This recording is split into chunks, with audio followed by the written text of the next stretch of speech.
All right, let's dive right into this explainer and completely unpack the massive, invisible physical infrastructure that makes a simple internet search or streaming of video even possible.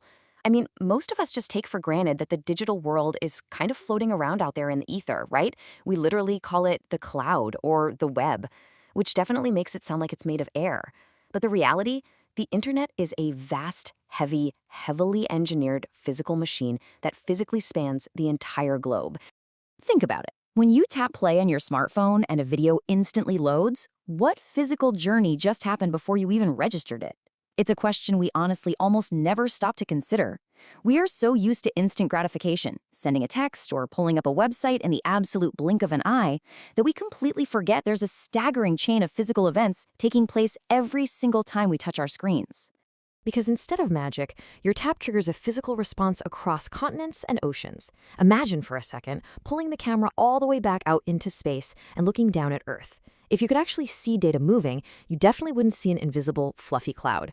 You'd see brilliant flashes of light racing across underground cables, leaping across massive oceans, and zigzagging through entire cities. So, to wrap our heads around this immense mystery, we are going to follow the epic journey of just one single tiny packet of data. There are trillions of these packets constantly moving around the world right now, but obviously trying to track all of them would be totally overwhelming. By tracking just this one, we can see exactly how the greatest engineering project in human history gets that cat video onto your phone. Section 1. Your local network. So your data physically jumps from your phone to your Wi-Fi router using invisible radio waves. But from that router, it immediately becomes a physical entity again. It travels down a copper or fiber wire into your modem, and then right out through the physical fiber or cable line leaving your house. That wireless freedom you feel lounging on your couch, yeah, it only lasts for about 30 feet before it hits a physical wire. And this brings up a super common misconception. Your Wi-Fi is really just a local bubble, whereas the true internet is the massive physical system it connects to just outside your walls. If your router loses power, your little bubble pops, sure, but the global internet is still humming along outside. Your Wi-Fi is basically just the on-ramp. It is absolutely not the highway itself. Section 2. Leaving your neighborhood. Once it leaves your house, your request travels a lot like a car on a road. It merges from a neighborhood cabinet, those unassuming green boxes you probably walk past every single day on the sidewalk without noticing, to your internet service provider's local exchange. From there, it accelerates onto a massive regional backbone highway. You can think of it exactly like a traffic system. Your driveway connects to a street, which connects to a boulevard, which then merges right onto a massive high-speed interstate freeway of data. Section 3. The internet nobody owns. Now our data reaches a massive intersection. Independent networks use internet exchange points, also known as peering, to cooperate and hand off your data like a giant highway interchange.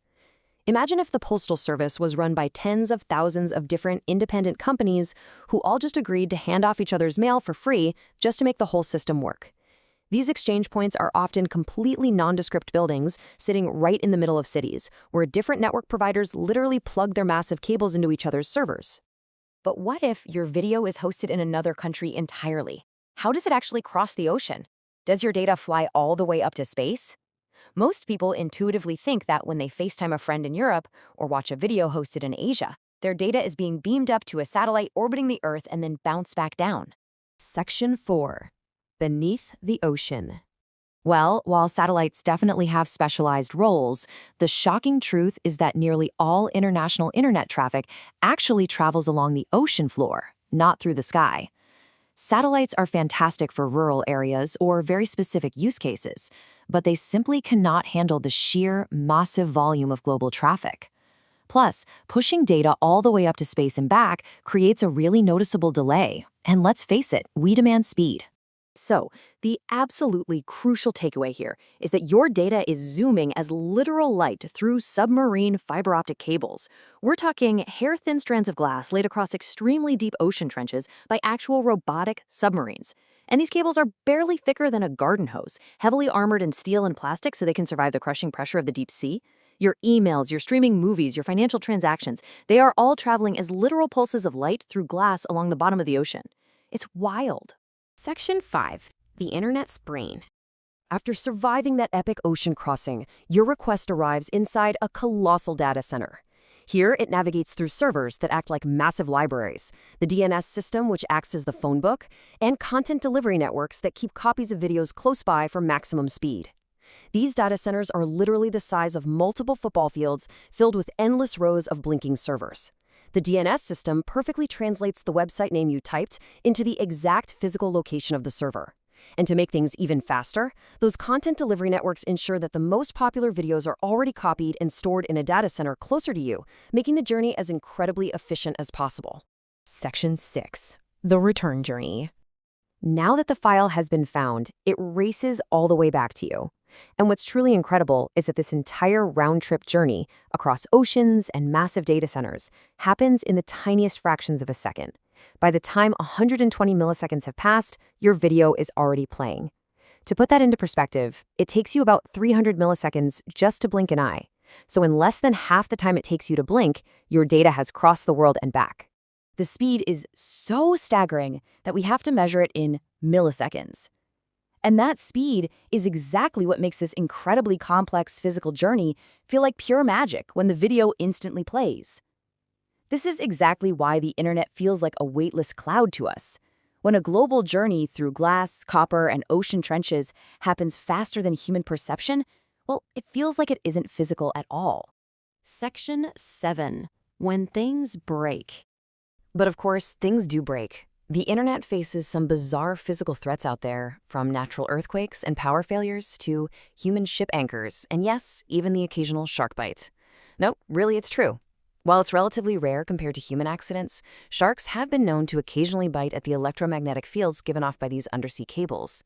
Far more common, though, are commercial fishing nets or ship anchors just dragging along the seabed and accidentally snapping a fiber-optic cable right in half. Yet, because of the totally brilliant engineering behind the system, if a cable is cut by an anchor, your data packet instantly reroutes and your video keeps playing without a hitch. The internet was literally designed to withstand catastrophic damage. When a route goes dark, the interconnected routers instantly talk to each other, they find a detour, and they send the data down a totally different path. You, sitting on your couch, won't even notice a drop in video quality. It's really something to think about. Every single message, video call, or search you make relies on this massive physical web lighting up continents and oceans just for you.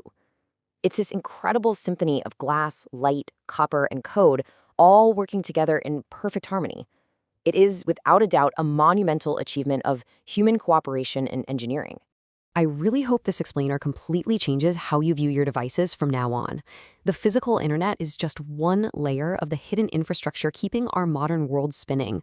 The next time you tap play, just take 1 second to appreciate the thousands of miles of physical engineering that just lit up for you. Thanks for hanging out with me for this explainer, and it definitely leaves you asking, what other incredible hidden systems are operating right beneath our feet?